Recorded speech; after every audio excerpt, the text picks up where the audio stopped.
अस्सलाम वालेकुम नाजरीन, मैं हूं आपका होस्ट इसहार अली अब्बासी और आप मेरा स्पोर्ट्स यूट्यूब चैनल देख रहे हैं इसहार राय। नाजरीन, सबसे पहले आप हमारा चैनल सब्सक्राइब करें, बेल आइकॉन करें और अपनी राय के ज़रिए इजहार करें। चलते हैं आज की बड़ी खबर की तरफ कि मुंबई टेस्ट में क्या हो गया कि भारत को होम सीरीज़ में वाइट वॉश का सामना करना पड़ा और कीवीज़ ने इंडिया को आत्मा को ही रोन डाला और ऐसा आत्मा को रोन डाला कि भारतीय फैंस बड़बड़ा उठे, चीख उठे। विराट कोहली, रोहित शर्मा और दीगर खिलाड़ियों की कारकर्दगी के भड़क उठे कि इतनी गंदी परफॉर्मेंस कि सिर्फ 147 रन का टारगेट मिला था, लेकिन पूरी टीम 29.1 ओवर में ही ढेर हो गई, यानी 121 रन बनाकर आउट हो गए। 25 रन से न्यूजीलैंड तीसरा टेस्ट भी जीत गया और ये तारीखी फतह मिली। न्यूजीलैंड 36 साल बाद कामयाब हुआ है, लेकिन भारत 24 साल बाद भारत को अपने होम ग्राउंड में वाइट वॉश का सामना करना पड़ा था। सन 2000 में सचिन तेंदुलकर कप्तान थे। साउथ अफ्रीका ने भारत को भारतीय सरजमीन पर 2-0 से वाइट वॉश किया था और आज रोहित शर्मा के क़यादत में भारत न्यूजीलैंड से वाइट वॉश हो गया। खाली वाइट वॉश नहीं हुआ, वो टेस्ट रैंकिंग में पहले नंबर से तनज़्ज़ुल करके दूसरे नंबर पर चला गया है। भारत ने 14 मैच खेले हैं आईसीसी टेस्ट चैंपियनशिप में और 8 जीते हैं, 5 हारे हैं, 1 ड्रॉ हुआ है और वो आज दूसरे नंबर पर हो गया और ऑस्ट्रेलिया बगैर खेले टॉप 1 पर चला गया है, जबकि साउथ अफ्रीका तीसरे नंबर पर है और न्यूजीलैंड बेहतरीन कारकर्दगी के बाद, यानी कि देखा जाए तो क्लीन स्वीप के बाद चौथे नंबर पर आ गया है। और भारत के लिए मुश्किल हो गया कि अब उसे हर सूरत ऑस्ट्रेलिया को 4-0 से हराना होगा टेस्ट में, तब उसकी रैंकिंग में बेहतरी आएगी, वरना ऐसा लगेगा कि वो फाइनल 4 की दौड़ से भी बाहर हो जाएगा। रोहित शर्मा बतौर कप्तान नाकाम साबित हुए। उन्होंने सिर्फ पूरी सीरीज़ में 91 रन बनाए और ये तकरीबन 5वें नाकाम तरीन कप्तान है भारतीय हिस्ट्री में, क्रिकेट हिस्ट्री में, जो 3 टेस्ट सीरीज में सिर्फ 91 रन बना सके हैं। सबसे नाकाम तरीन कप्तान बतौर कप्तान विराट कोहली थे, जो उन्होंने 217 में ऑस्ट्रेलिया के खिलाफ टेस्ट सीरीज़ में 46 रन बनाए थे। गंगोली दूसरे नाकाम तरीन कप्तान हैं, उन्होंने 2005 में पाकिस्तान के खिलाफ सिर्फ 48 रन बनाए थे। रामचंद्र 1959 में ऑस्ट्रेलिया के खिलाफ उन्होंने 68 रन बनाए थे। मंसूर अली पटोरी 1974 में वेस्ट इंडीज़ के खिलाफ 85 रन बनाए और आज रोहित शर्मा 5वें नाकाम तरीन भारतीय कप्तान हुए, जो टेस्ट सीरीज में सिर्फ यानी कि 91 रन बना सके हैं।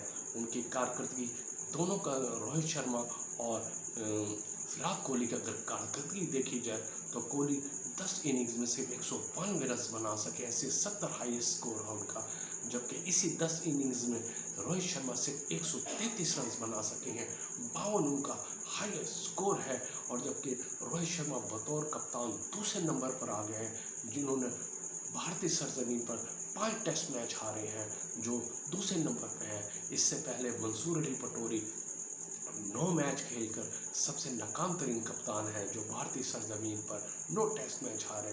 रोहित शर्मा ने 5 टेस्ट हारे हैं, अजरुद्दीन ने 4 टेस्ट मैच हारे हैं और कपिल देव ने 4 मैच हारे हैं। इस भारतीय क्रिकेट टीम की, बल्कि भारतीय बल्लेबाज की मलीहमेट करने वाले एजाज पटेल हैं, जिन्होंने 57 रन पर 6 खिलाड़ियों को आउट किया। उन्होंने इब्तदाई 5 जो खिलाड़ी थे, यानी कि रोहित शर्मा, उन्होंने इब्तदाई 5 खिलाड़ी आउट किए थे और भारतीय बैटिंग की ऐसी की तैसी फेर दी थी। एजाज पटेल इस लिहाज से मुंबई स्टेडियम उनके लिए बहुत अच्छा साबित हुआ कि उन्होंने 221 में इसी स्टेडियम में 10 विकेटें हासिल की थी और आज 3 साल बाद उन्होंने इसी ग्राउंड में 11 विकेटें हासिल की हैं। यानी पहली इनिंग्स में 103 रन देकर 5 खिलाड़ियों को आउट किया और दूसरी इनिंग में 57 रन देकर 6 खिलाड़ियों को आउट किया है। यानी उन्होंने मुंबई स्टेडियम में 2 सीरीज मैच खेले हैं और 25 विकेटें हासिल की हैं, और जो एक शानदार रिकॉर्ड है।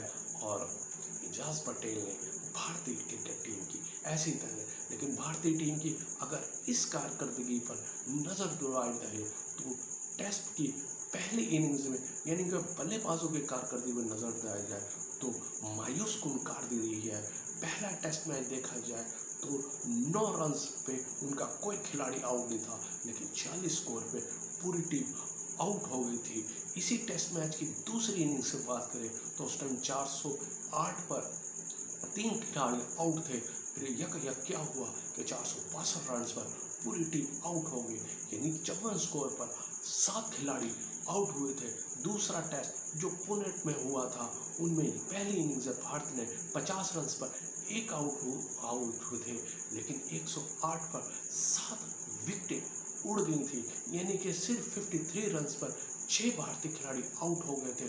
दूसरी इनिंग्स में भी 127 रन पर 2 खिलाड़ी आउट थे, लेकिन 167 में 7 खिलाड़ी आउट हुए, यानी सिर्फ 40 रन पर भारतीय टीम के 4 खिलाड़ी आउट हुए। मुंबई टेस्ट में भी यही सिलसिला चला रहा कि उन्होंने 78 रन पर एक आउट था और 84 रन पर 4 आउट हो गए, यानी सिर्फ 6 रन पर 3 भारतीय बल्लेबाज आउट हुए।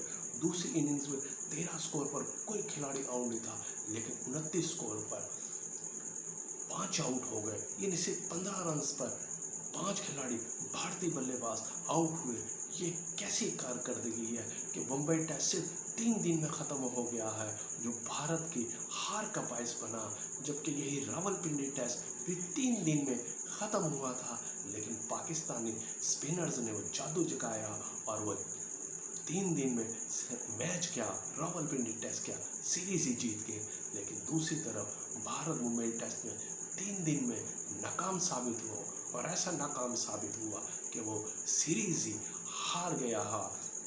इस शिकस्त के बाद रोहित शर्मा और विराट कोहली की रिटायरमेंट पे सवाल उठने लगे कि ये दोनों खिलाड़ी नकस परफॉर्मेंस करते आ रहे हैं और इन पर रिटायरमेंट का दबाव बढ़ता जा रहा है। भारतीय शार्कीन भारतीय क्रिकेट टीम की इस नाकिस फॉर्मेट पर भड़क उठे हैं, और ऐसा लग रहा है कि भारतीय खिलाड़ियों के घरों पर सिक्योरिटी यानी हमलों का खतरा बढ़ गया है। हो सकता है यानी कि भारतीय क्रिकेट खिलाड़ियों की घरों पे सिक्योरिटी बढ़ा दी गई है।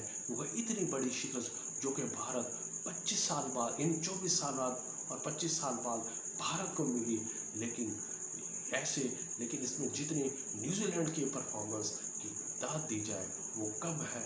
लेकिन भारत घर के शेर और घर में ही ढेर हो गए, और विराट कोहली और रोहित शर्मा के अब शायद इख्तिताम का वक्त आ गया है। ये थी आज की खबर। अपना ख्याल रखिएगा। अल्लाह हाफिज़।